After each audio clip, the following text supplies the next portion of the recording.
Amin. Selamat mendengarkan firman Tuhan teman-teman. Tuhan Yesus memberkati.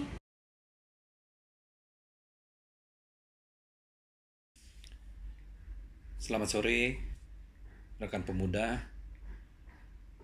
di rumah ataupun di mana saja. Pada sore hari ini, saya dihubungi oleh Ketua Pemuda untuk bisa menyampaikan renungan yang secara garis besar adalah mengenai peran anak di dalam keluarga.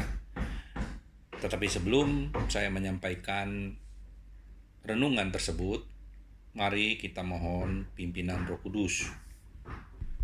Kita berdoa. Tuhan Yesus, Allah yang Maha Kasih, terpujilah nama Tuhan.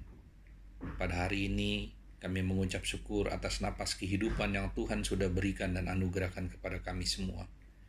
Di tengah keterbatasan kami yang diakibatkan oleh COVID-19, tapi kami yakin kuasa-Mu, doa-Mu tidak pernah membatasi kami.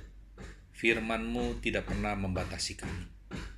Untuk itu, kami mohon tuntunan Roh-Mu yang kudus, agar kami boleh memahami, mengerti, dan memperlakukan di dalam seluruh kehidupan beriman kami. Terpujilah nama Tuhan Yesus. Hamba sudah berdoa dan mengucap syukur. Amin. Rekan pemuda, ada 3 hal yang saya dibagikan untuk kita bahas atau kita renungkan pada hari ini. Yang pertama adalah perjumpaan dengan Tuhan dapat mempengaruhi perbuatan kita dalam keluarga. Yang kedua adalah peran kita atau peran anak dalam keluarga seperti yang Tuhan inginkan. Yang ketiga, kesibukan kita mengesampingkan tugas dan tanggung jawab sebagai anak di dalam keluarga. Karena kita berbicara mengenai keluarga, yang harus kita ketahui dulu adalah apa sih itu keluarga? Keluarga adalah satu lembaga atau unit yang paling kecil di dalam masyarakat. Keluarga Kristen khususnya adalah miniatur dari keluarga gereja. Keluarga Kristen adalah persekutuan hidup antara ayah, ibu, anak yang telah percaya dan telah menerima Yesus Kristus sebagai juru selamat. Secara pribadi, bahkan meneladani hidup dan ajaran-ajaran yang Tuhan Yesus ajarkan di dalam kehidupan kita sehari-hari. Itu adalah keluarga Kristen. Bahasan kita, perjumpaan dengan Tuhan dapat mempengaruhi perbuatan kita dalam keluarga seperti ini. Apa yang dinamakan perjumpaan dengan Tuhan? Kalau kita tidak berjumpa dengan Tuhan, bagaimana mempengaruhi perbuatan, tingkah laku kita? Yang dimaksud berjumpa dengan Tuhan, itu adalah hubungan relasi kita dengan Tuhan. Apakah rekan-rekan pemuda sudah menjalankan itu? Berdoa, membaca firman Tuhan di dalam kehidupan setiap hari. Itu adalah hubungan relasi yang harus dibangun dengan Tuhan. Kita berjumpa dengan Tuhan bukan sama kita berjumpa dengan orang tua, dengan adik-adik. Setiap hari kita lihat, tidak seperti itu. Perjumpaan dengan Tuhan adalah hubungan relasi yang harus dekat dan erat. Sehingga itu akan sangat mempengaruhi kehidupan dan tingkah laku kita. Perubahan yang harus terjadi ketika kita berjumpa dengan Tuhan adalah itu yang keluar dari dalam, dari hati kita, sehingga mempengaruhi tingkah laku kita, bukan yang terlihat dari luar. Jadi perjumpaan dengan Tuhan itu akan membawa satu perubahan yang besar atau satu transformasi, sehingga mereformasi kehidupan kita, hati kita. Dan itu akan sangat berdampak atas perbuatan kita di dalam keluarga.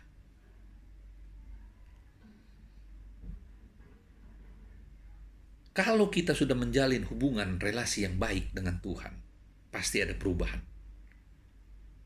Apa itu perubahannya? Kita mampu menghormati, kita mampu menghargai, kita mampu mentaati orang tua kita. Ketika kita ditegur, kita tidak melawan, kita tidak ngedumel, istilahnya sekarang. Kita bisa menerima itu karena kita sudah berjumpa dengan Tuhan. Kita ingat 10 perintah Tuhan. Isinya adalah salah satunya, hormatilah ayah ibumu.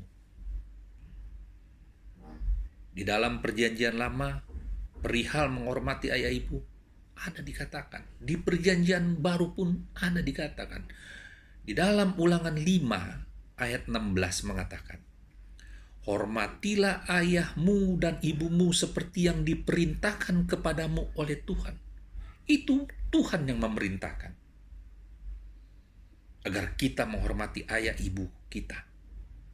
Supaya apa? Supaya lanjut umur kita. Dan baik keadaan kita. Itu yang disampaikan di perjanjian lama. Di dalam Ulangan. Bahkan Dia akan memberkati kita. Apabila kita mampu melaksanakan itu. Di perjanjian baru juga dikatakan di dalam Matius 15 ayatnya yang keempat. Sebab Allah berfirman, hormatilah ayah dan ibumu, dan lagi, siapa yang mengutuki ayahnya atau ibunya, pasti dihukum mati. Kata-kata dihukum mati bukan kata-kata yang ketika kita melakukan satu pelanggaran, kita langsung serta-merta. Tidak. Tetapi kehidupan kita yang mungkin tidak akan berjalan dengan baik. Karena kita telah melakukan satu hal yang telah difirmankan Tuhan untuk kita melakukan atau menghormati, menghargai, mencintai, menyayangi orang tua kita. Rekan-rekan pemuda, itu yang pertama. Dan kalau kita melihat banyak ayat-ayat yang mereferensikan perihal untuk menghormati ayah dan ibu. Banyak. Silakan nanti rekan pemuda mencarinya. Hal yang kedua, bagaimana peran kita anak dalam keluarga seperti yang Tuhan inginkan. Ketika hal yang pertama, kita sudah berjumpa dengan Tuhan, melaksanakan hubungan relasi kita yang baik dengan Tuhan. Hal ini pasti akan bisa kita laksanakan. Karena apa? Peran kita di dalam keluarga yang Tuhan mau apa? Kita melakukan hal-hal yang baik yang Tuhan inginkan. Berjalan di jalan atau aturan-aturan, ketetapan-ketetapan yang Tuhan mau. Memberikan teladan yang baik. Baik itu kepada adik atau kepada teman. Dan jangan mempermalukan keluarga, terutama mempermalukan Tuhan. Itu peran kita dalam keluarga yang Tuhan mau. Yang berikutnya adalah apa? Kita menghargai jerih lelah orang tua, jerih payah orang tua. Mereka berusaha semaksimal mungkin, sebisa mungkin, membiayai kita sekolah, kuliah. Terus kita santai-santai. Terus kita malas. Sehingga kita tidak naik kelas. Kuliah tadinya bisa selesai 4 tahun atau 3 tahun, bisa 7 tahun. Itu yang Tuhan tidak inginkan. Tuhan inginkan kita berusaha keras, belajar yang rajin, penuh semangat. Kalau kita baca di Perjanjian Baru, Rasul Paulus pun bekerja membuat tenda untuk menghidupi kehidupannya sendiri.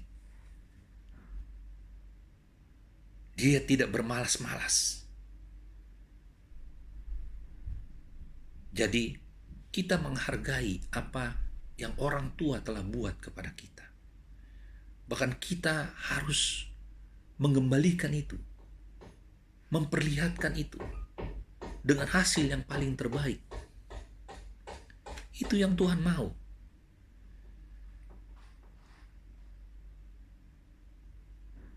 Peran kita di dalam keluarga yang sudah bekerja, baiklah ia bekerja dengan baik, dengan semangat, dengan jujur. Jangan bekerja baru mendapat halangan dan tantangan, kita sudah merasa, aduh, berat banget ini. Bukannya kita bersyukur, berterima kasih, karena Tuhan sudah memberikan pekerjaan bagi kita. Itu yang Tuhan minta, itu yang Tuhan mau. Selalu mengucap syukur dalam keadaan dan kondisi apapun, walaupun dalam keadaan COVID-19 sekalipun. Tidak patah semangat, tidak patah arang. Pekerjaan sulit, bahkan kita masih di rumah atau terkena PHK. Kita diajarkan untuk tetap bersyukur dalam segala hal. Kita masih punya Tuhan yang hidup. Kita senantiasa diajarkan untuk tetap mengandalkan Tuhan di dalam seluruh kehidupan kita. Makanya tadi, perjumpaan dengan Tuhan itu merupakan hal yang penting. Sangat penting. Kita membangun hubungan relasi kita setiap hari. Dalam kondisi apapun. Membaca firman, berdoa. Itulah napas kehidupan keluarga Kristen. Itu yang paling terpenting di dalam keluarga Kristen. Baca firman, berdoa bukan sekali, tapi kalau bisa, hubungan relasi kita bukan hanya 1 jam, 2 jam, bukan. Kita memegang HP ini, bermain HP ini, bisa berjam-jam.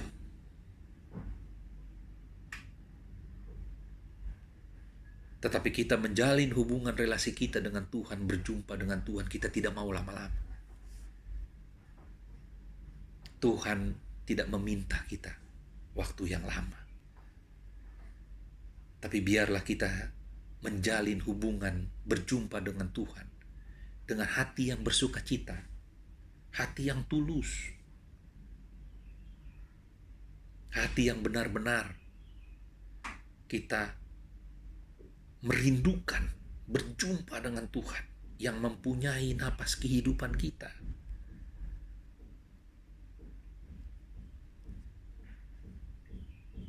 Teman-teman rekan pemuda, yang ketiga adalah kesibukan kita tidak mengesampingkan tugas dan tanggung jawab sebagai anak di dalam keluarga. Kesibukan kita apa yang kita lakukan? Contoh, ketika kita bermain handphone, membaca Facebook, Instagram, dan lain-lain, kita bisa, apakah itu dikatakan sibuk? Sehingga terkadang kita acuh tak acuh, tidak mau membantu orang tua ketika kita ada di rumah. Orang tua sibuk membersihkan rumah, bahkan menyuci, ada yang membersihkan lain-lain, kita tenang-tenang saja. Tangan tidak terlepas dari HP. Kesibukan itu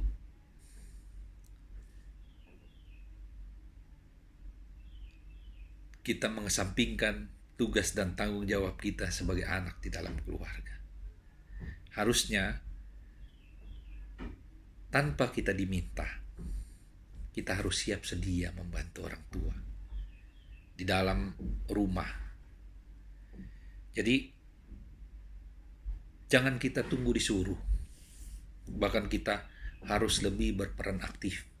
Melihat orang tua, waduh, kasihan. Kita harus membantu mereka.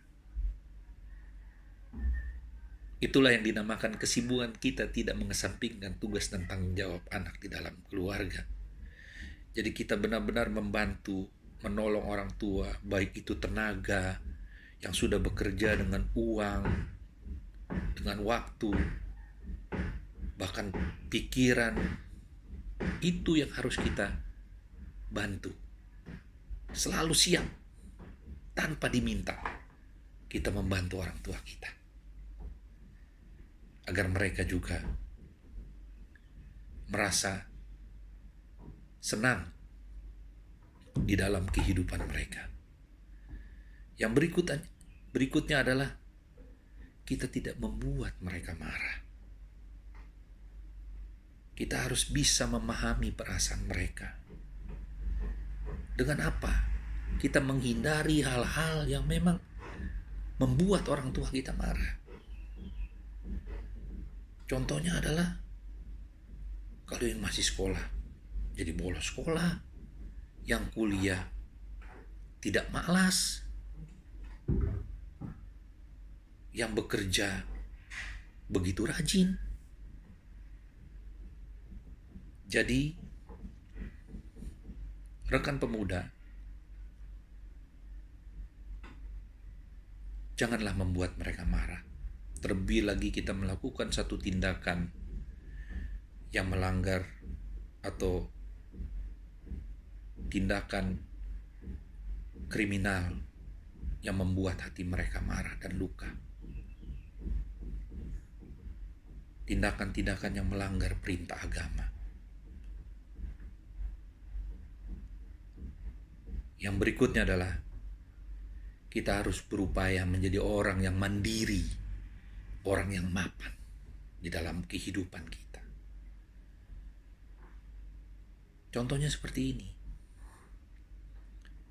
Kalau kita habis makan, kalau kita bisa melakukan mencuci piring sendiri, kenapa tidak kita lakukan mencuci piring sendiri? Kalau kita bisa melakukan hal-hal yang memang kita bisa dengan tenaga kita sendiri, setrika, menyapu, dan lain-lain, kenapa itu tidak kita lakukan? Jadi rekan-rekan pemuda, berupalah mandiri dan mapan di dalam kehidupan kita. Apapun yang bisa kita lakukan sendiri, yang kita bisa kerjakan sendiri, kita lakukanlah sendiri. Jangan apa-apa kita langsung berteriak orang tua, "Ma, bajuku di mana? Iniku di mana?"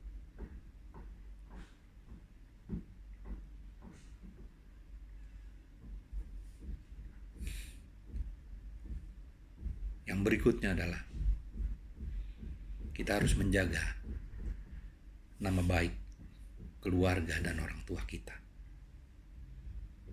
Jangan kita melakukan hal-hal yang di luar, yang salah, yang tidak berkenan kepada Tuhan.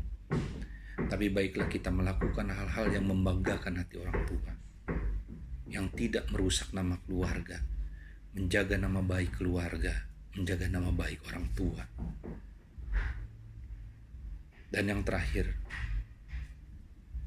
ketika kita sudah mapan bekerja, baiklah kita juga dapat membantu orang tua dengan baik. Terlebih lagi ketika orang tua kita sudah pensiun, atau tidak mempunyai kegiatan, atau tidak lagi bisa melakukan apa-apa. Baiklah kita yang masih kuat dan sehat, membantu orang tua dengan sepenuh hati.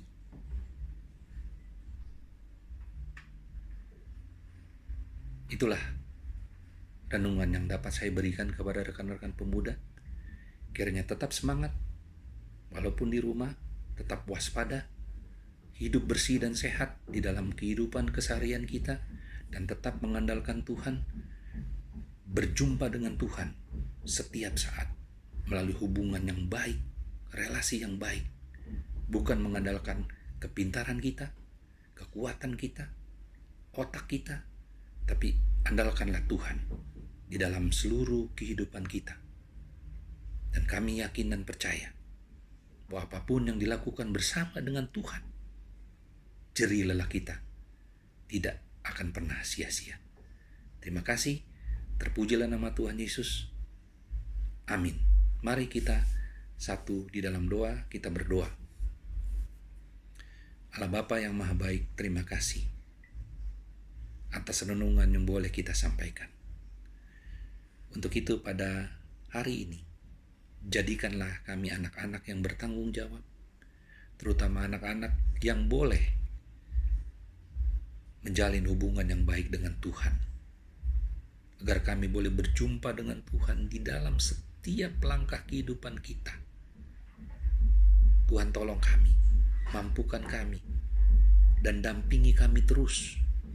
Pegang tangan kami ya Tuhan, karena kami lemah, kami tidak berdaya, kami tidak ada apa-apanya.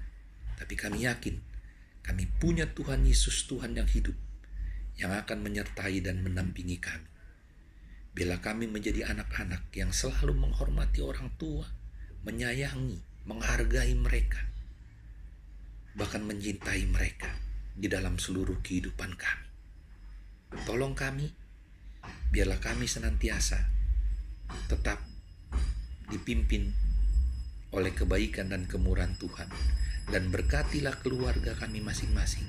Berkatilah orang tua, ayah, ibu, adik, kakak, agar mereka boleh senantiasa di dalam pemeliharaan dan perlindungan Tuhan. Berkatilah keluarga kami, dan biarlah keluarga kami selalu senantiasa Tuhan Yesus boleh hadir di tengah kehidupan keluarga. Terpujilah nama Tuhan Yesus. Hamba sudah berdoa dan mengucap syukur. Amin. Gimana teman-teman firman Tuhan yang tadi sudah disampaikan? Kiranya firman Tuhan tersebut dapat tertanam dalam hati dan pikiran kita, sehingga kita dapat menjadi pelaku firman-Nya dimanapun kita berada. Jangan lupa ya, besok kita masih ada lanjutan dari online service hari ini loh. Seperti biasa di live IG GPGPIB Pasar Minggu jam 19:10. Jangan lupa ajak teman-teman yang lainnya ya. Sampai ketemu besok. Tuhan Yesus memberkati.